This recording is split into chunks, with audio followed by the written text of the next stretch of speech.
Shalom, selamat pagi Bapak Ibu serta saudara-saudari yang terkasih dalam Tuhan kita Yesus Kristus. Hari ini Jumat 10 September 2021. Mari Bapak Ibu serta saudara-saudariku, setelah berdoa pribadi, kita bersekutu dengan firman Tuhan yang menjadi renungan di hari ini. Tertulis dalam Injil Yohanes pasal 12 ayat 47. Yohanes 12 ayat 47. Saya akan bacakan untuk kita, demikian bunyinya. Dan jikalau seorang mendengar perkataanku, tetapi tidak melakukannya, aku tidak menjadi hakimnya. Sebab aku datang bukan untuk menghakimi dunia, melainkan untuk menyelamatkannya. Dalam bahasa Batak dikatakan, asa molo adong na ubege hataku, gabedang diradoti, dada au manguhum ibana. Aida lau manguhum portibion, nalau paluhan portibiodo, ubaen naroau. Demikian bunyinya. Bapak Ibu serta saudara-saudari yang terkasih, satu hal yang paling diimani orang Kristen ialah ketika juru selamat menyelamatkan hidupnya. Satu hal yang paling diimani dan dasar iman orang Kristen ialah Juru selamat menyelamatkan hidupnya. Apa yang mau kita lihat Bapak Ibu serta saudara-saudari melalui kalimat pernyataan iman itu? Maka memang benarlah kedatangan juru selamat awalnya dan ingin menyelamatkan setiap yang percaya kepadanya. Bapak Ibu serta saudara-saudariku yang terkasih, tentu banyak orang yang mendengarkan firman Tuhan, banyak orang yang mendengarkan nasihat-nasihat baik, banyak orang yang mendengarkan ajaran-ajaran yang jauh lebih baik. Tetapi tidak sebanyak itu setiap orang yang mau melakukannya. Maka sering kita dengar di akhir doa pengkhotbah, baik di gereja, di persekutuan, atau di tempat-tempat kita bersekutu, pasti selalu memohon agar kita dapat melakukan manang mangaradoti hatani debata, firman Tuhan yang telah kita dengarkan.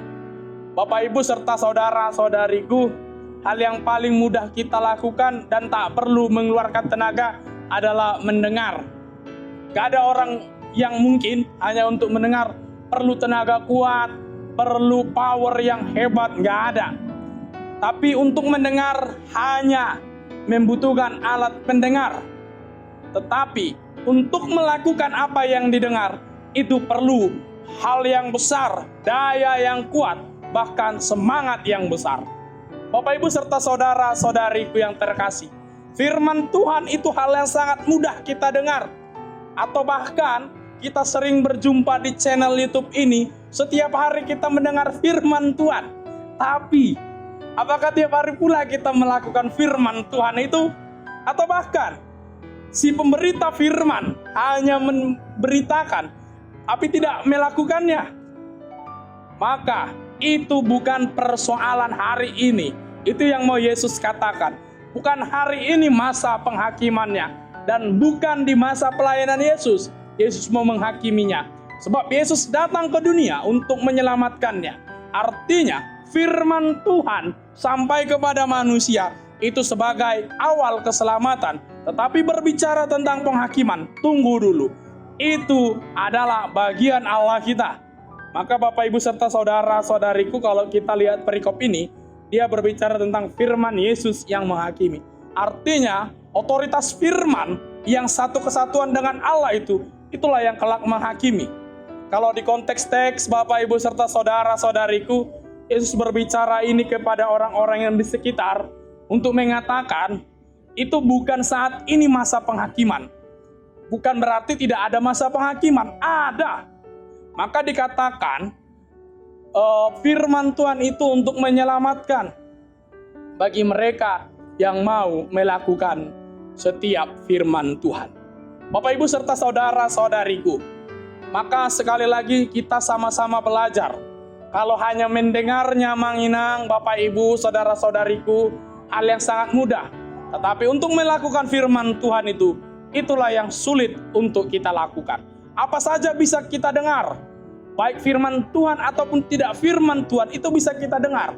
Tapi kapasitas kita untuk melakukannya biasanya banyak kita lakukan yang tidak sesuai dengan firman Tuhan. Maka ini adalah persoalan kita. Firman Tuhan sudah sampai kepada kita di hari ini, yang mengatakan kepada kita di ayat yang ke-47. Dan jikalau seorang mendengar perkataanku, tetapi tidak melakukannya, aku tidak menjadi hakimnya. Sebab aku datang bukan untuk menghakimi dunia, melainkan untuk menyelamatkannya. Marilah Bapak Ibu serta saudara-saudariku, inilah tanggung jawab kita untuk melakukan firman Tuhan. Maka terberkati hari ini, apapun yang mau kita lakukan, kita pekerjakan. Baik di rumah ataupun kembali ke tempat kita bekerja. Tetaplah menjadi orang yang melakukan firman Tuhan. Tetaplah menjadi pelaku-pelaku firman Tuhan yang menjadikan dampak kepada sekitar kita masing-masing. Gereja kita terberkati, keluarga kita terberkati, dan persekutuan kita terberkati. Tuhan Yesus memberkati kita sekalian. Shalom.